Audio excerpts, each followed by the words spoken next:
Hello दोस्तों, नमस्कार। मैं हूं दीपक पंडित, एस्ट्रोलॉजर।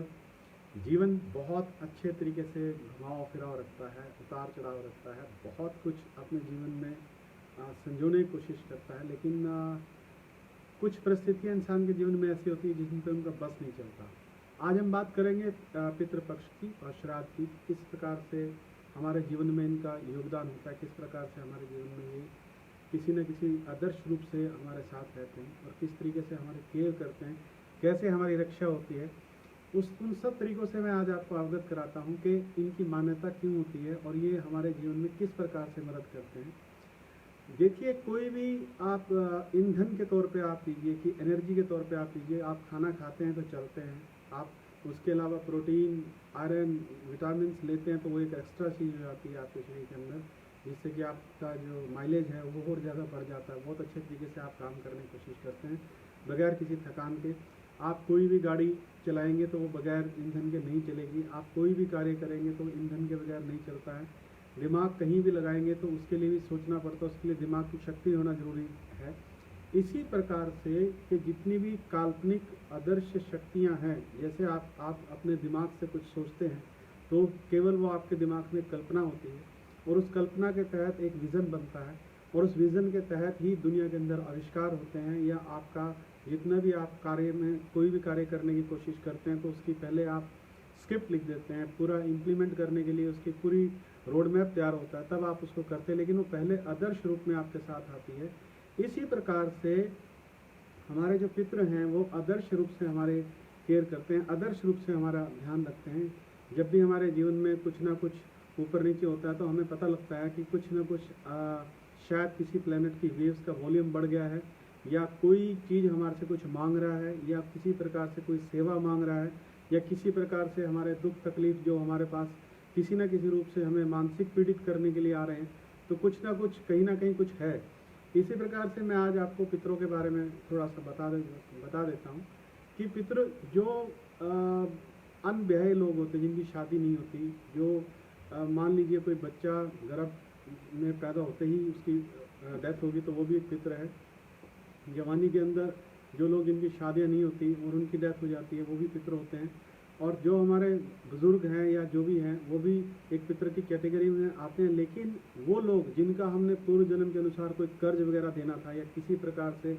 कुछ भी हमारा लेना देना पूर्व जन्म का उनके साथ था, तो वो हमारे जीवन में किसी न किसी रूप से आते हैं और हमारी मानसिकता के ऊपर वो छा जाते हैं और मानसिकता के अंदर एक मोह हमारा उनके अंदर चला जाता है और ता जिंदगी वो हमारे साथ एक यादगार के रूप में रहते हैं। इसी प्रकार श्राद्ध के जो ये 15 दिन होते हैं, इन 15 दिनों के अंदर अलग अलग तिथियों के अंदर जब उनकी मृत्यु होती है तो उन मृत्यु के तहत ही हम श्राद्ध मनाते हैं। लेकिन क्या होता है कि इन श्राद्ध के रूप में जैसे कौवे को कुछ खाना खिलाना होता है, खीर पूड़ी या कुछ भी आप मिनस के उसको आप घुमा के जो खिलाते हैं, तो उस प्रकार से वो सब चीज़ें खिलानी होती हैं। लेकिन इनका असर किस प्रकार से होता है कि प्रत्येक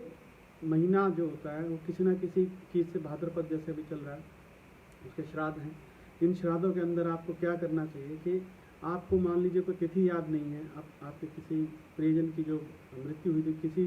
उनका ध्यान नहीं है, लेकिन 15वें दिन अगर आप सभी को आप साक्षी मान के, भगवान को साक्षी मान के यदि आप उस प्रकार से कुछ भी आप करने की कोशिश करते हैं, कुछ भी दान पुण्य कुछ करने की कोशिश करते हैं, कोई संकल्प लेते हैं, किसी गरीब को खाना खिलाते हैं, किसी की मदद करते हैं और अपने किसी भी पितृ का ध्यान करके किसी भी तरीके से आप अपने मन की इच्छा से कोई भी मानसिक रूप से आप आत्मिक रूप से आप अगर आप किसी की हेल्प करते हैं तो वो पितरों को जाके लगता है, क्योंकि आपकी श्रद्धा और विश्वास दोनों उसके अंदर जुड़े होते हैं। लेकिन यहाँ एक साइंटिफिक रीजन्स हैं, यहाँ केवल विश्वास की बात नहीं आती है, ये एक साइंस है कि साइंस के आधार पर साइंटिफिक तरीके से हम इसको कैसे प्रूव कर सकते हैं कि मान लीजिए कोई व्यसन हमें लग गया, कोई आदत गलत लग गई और वो आदत हमारे से हम चाह के भी उसको नहीं छुड़ा पा रहे, तो इसका मतलब है कि आपकी कुंडली के अंदर पितृदोष है। ये एक साइंटिफिक रीजन्स हैं कि जब भी आप किसी माहौल में जाते हैं, जब भी आपके अंतर्गत कोई भी चीज़ ऐसी आती है जहाँ आप उसकी तरफ उसके बगैर रह नहीं सकते और आप उसी के अंदर खो जाते हैं, रीज़न बीइंग कि वो आपका अंदर का जो वॉल्यूम है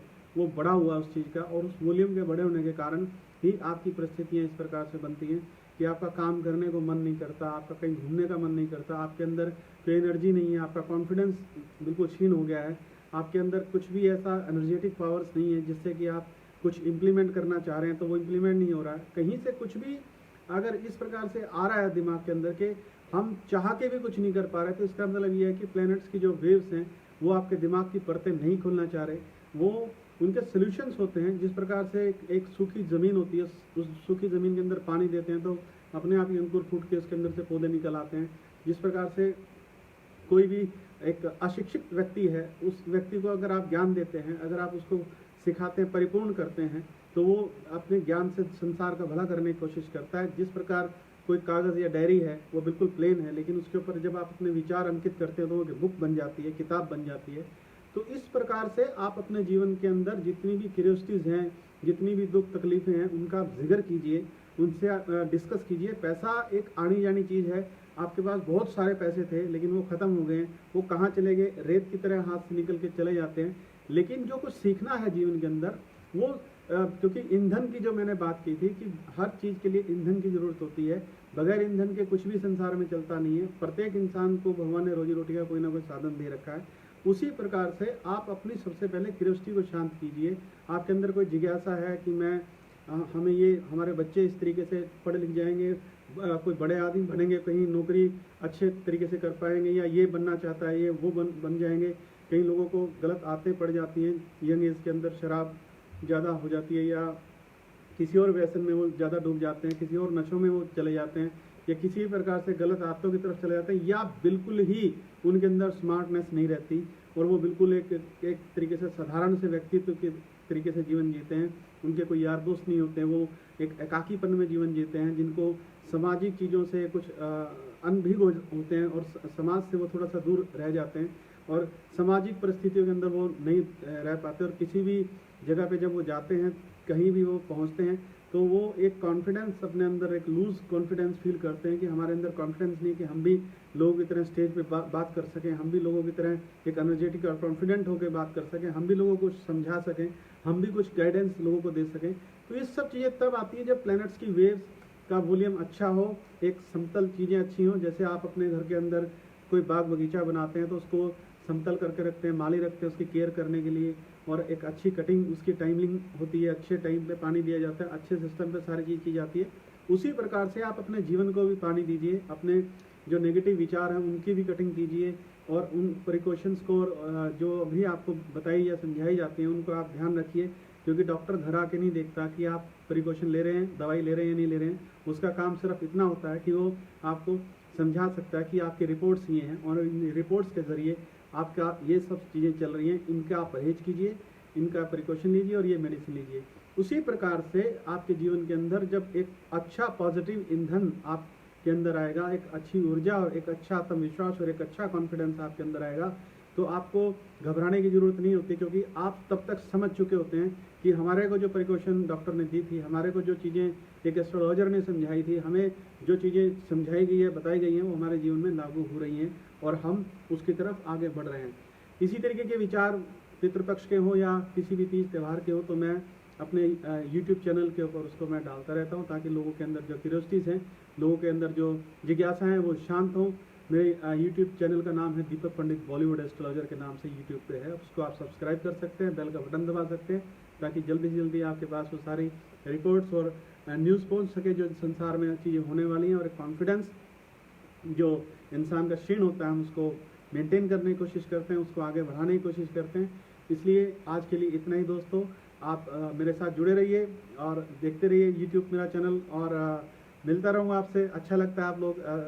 बहुत ज़्यादा आप तारीफ़ करते हैं, बहुत ज़्यादा आप दुआएं देते हैं, बहुत ज़्यादा आप ब्लेस करते हैं मुझे पता है शायद यही मेरा एक बैंक बैलेंस है जीवन का, जो आपकी कृपा से, परमात्मा की कृपा से मेरे जीवन में चल रहा है। आज के लिए इतना ही दोस्तों, नमस्कार, शब्बा खैर, सत श्री अकाल, जय Hind, thank you very much and God bless you all of you. Thank you very much.